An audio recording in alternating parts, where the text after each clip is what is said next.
Chapter 1. When a child lost his shield in a small African home where the sun rose gently every morning, a boy named Samuel once lived a happy life. Though he was only 4 years old, he already understood love because his mother wrapped him in it every single day. She sang as she cooked. She prayed before sleep. On Sundays, she held his tiny hand as they walked to church, where Samuel learned songs about God in Sunday school. To Samuel, his mother was his whole world. Then one day, she was gone. Death did not knock. It entered quietly and took her away. After the burial, the house changed. The laughter disappeared. The warmth left with her. Samuel waited for his mother to return, not understanding that death does not bring people back. His father tried to be strong, but grief weighed heavily on him. Not long after, he remarried, hoping to rebuild what was broken. But instead of healing, a new wound opened. Samuel's stepmother did not love him. Whenever his father was home, she acted kind. But when he left early each morning to work, her true nature appeared. Her voice became sharp. Her eyes turned cold. "Wake up!" she shouted before the rooster crowed. While other children prepared for school, Samuel fetched heavy jerrycans of water, split firewood, washed clothes, and swept the compound until his body shook with exhaustion. On many days, she placed a basin of oranges on his head. "Go and sell," she ordered. "Don't come back with even one orange." Samuel walked barefoot through dusty Kampala streets, shouting until his voice cracked. Hunger followed him like a shadow. If sales were poor, punishment waited for him at home. He was beaten for the smallest mistake: spilled water, broken plates, slow movement. Crying never helped. Silence became his shield. But the worst pain came from her threats. "If you tell your father," she warned, "I will throw you out. You will sleep on the streets. No one will help you." Samuel believed her, so he endured. At night, curled up alone, he whispered prayers he remembered from Sunday school. "God, please see me."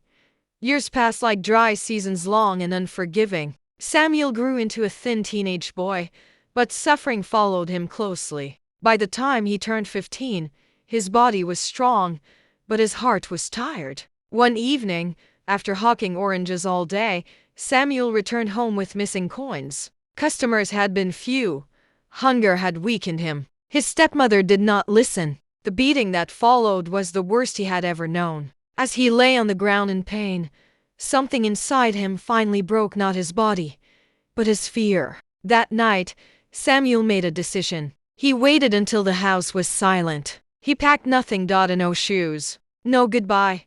He stepped into the darkness and walked away from the only home he had ever known. The streets of Kampala became his new world. Life on the streets was cruel. Samuel slept under verandas near markets and in abandoned buildings. He shared leftovers with other street children. Nights were cold, days were dangerous. Some boys stole, some fought, some gave up. But Samuel hated that life. Every night he prayed, "God, my mother taught me about you. Please don't leave me here." Often, he sat under a mango tree in the slum, watching people pass by, people with homes, families, and hope. He wondered if God could still see him.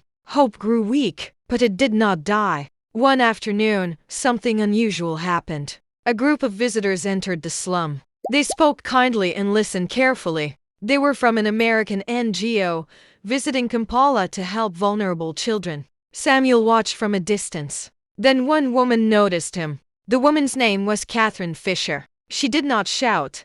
She did not judge. She sat beside Samuel under the mango tree and spoke gently, like a mother speaking to a wounded child. Slowly, Samuel told his story: the death of his mother, the cruelty at home, the streets, and the prayers whispered into the night. Tears flowed freely for the first time in years. Catherine listened, and her heart broke. "This boy still believes," she said. "He still hopes." Through the NGO, Samuel was taken off the streets. He was given food, shelter, and care. For the first time in years, he slept without fear. When Catherine learned that Samuel loved school and dreamed of learning, she made a powerful decision. "I will sponsor him," she said. Samuel returned to school with books, uniform, and dignity. Each classroom felt like a miracle. Each lesson felt like an answered prayer. One night, Samuel knelt and smiled. God had heard him. The boy who once slept on the streets was now walking toward a future, and his story became a testimony that no prayer whispered in pain is ever ignored. Years passed, and life slowly rewrote Samuel's story. The boy who once slept on the streets of Kampala grew into a man with purpose. Through the sponsorship and guidance of his foster mother, Catherine Fisher, Samuel finished school with excellence. He worked hard, stayed disciplined, and refused to forget where he came from. Catherine did not only pay school fees, she taught him values, leadership, and the courage to dream beyond survival. After university, Samuel was employed in a growing company in the city. His intelligence, honesty, and calm leadership quickly set him apart. Within a few years, he rose to become a manager, overseeing operations, mentoring staff, and making decisions that once would have terrified the street boy he used to be. But Samuel did not stop there. With Catherine's support and belief in him, he began building his own company, small at first, then expanding into several outlets across the city. People admired him. Employees respected him. To many, he was a success story. But inside Samuel's heart, there was still a quiet ache. Often, late at night in his office, his thoughts drifted back to the village, to his father. Was he still alive? Did he ever look for me? Did he regret his silence? Samuel knew the truth. He had tried to bury his father, had known about the abuse. He had seen the bruises. He had heard the complaints. But he had chosen peace over courage, silence over protection. Samuel had forgiven, but he had never forgotten. One busy afternoon, as Samuel reviewed reports at his main outlet, his assistant rushed in. "Sir, the human resource manager needs you urgently in the interview room." Samuel stood up immediately. Time was money, and he hated delays. As he walked toward the interview room, voices drifted through the half-open door. "I am called Amina Nankia," a young female voice said softly. "I come from Kawempe. Originally our village is Bukoma." Samuel froze. Bukoma. The name hit him like thunder. His heart skipped. Slowly, he stepped closer to the door, listening. The HR manager nodded. "Bukoma village? Which clan?" The girl answered. Samuel's breath caught in his chest. That was his village.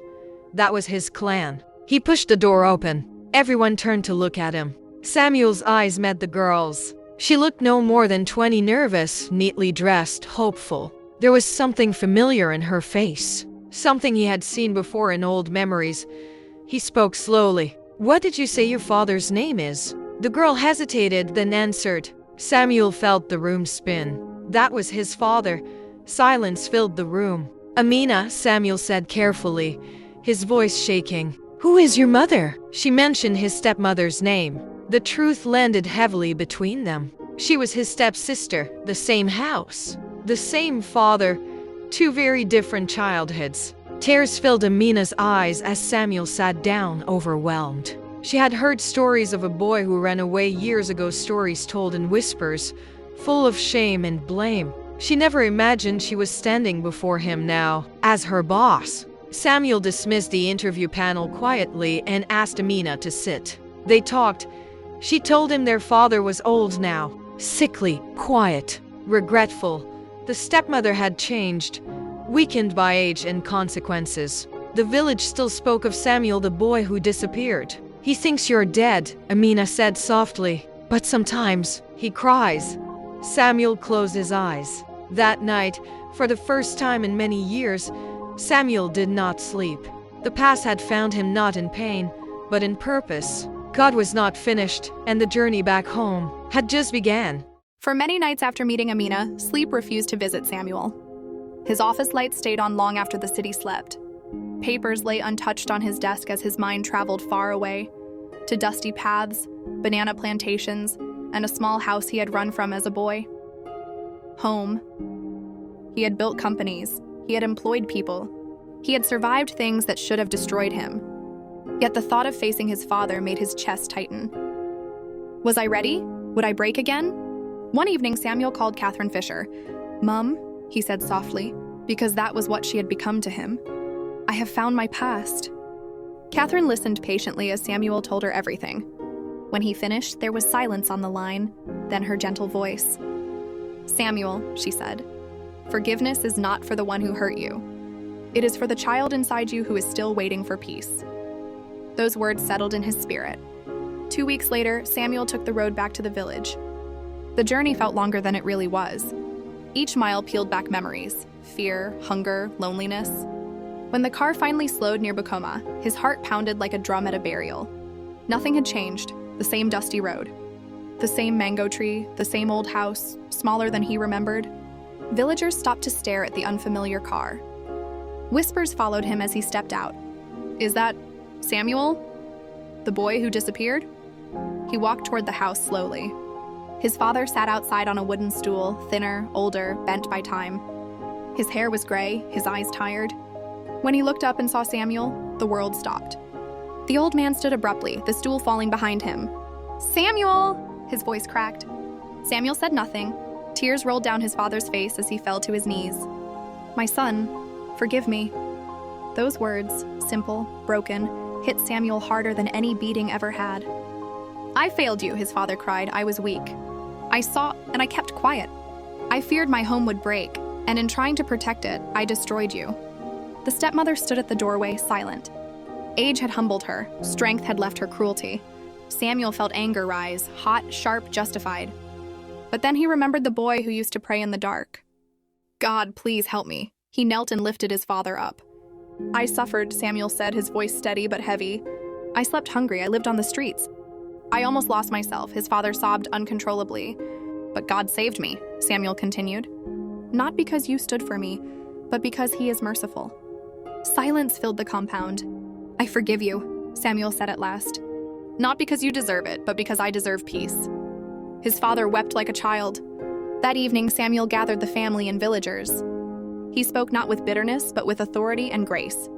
He promised to help his father medically, to educate his stepsister, and to restore dignity, but he also set boundaries. Pain would not be hidden again. As Samuel drove back to the city the next day, something lifted from his soul. The boy who ran away had returned a man, and the circle of pain had finally closed. The end.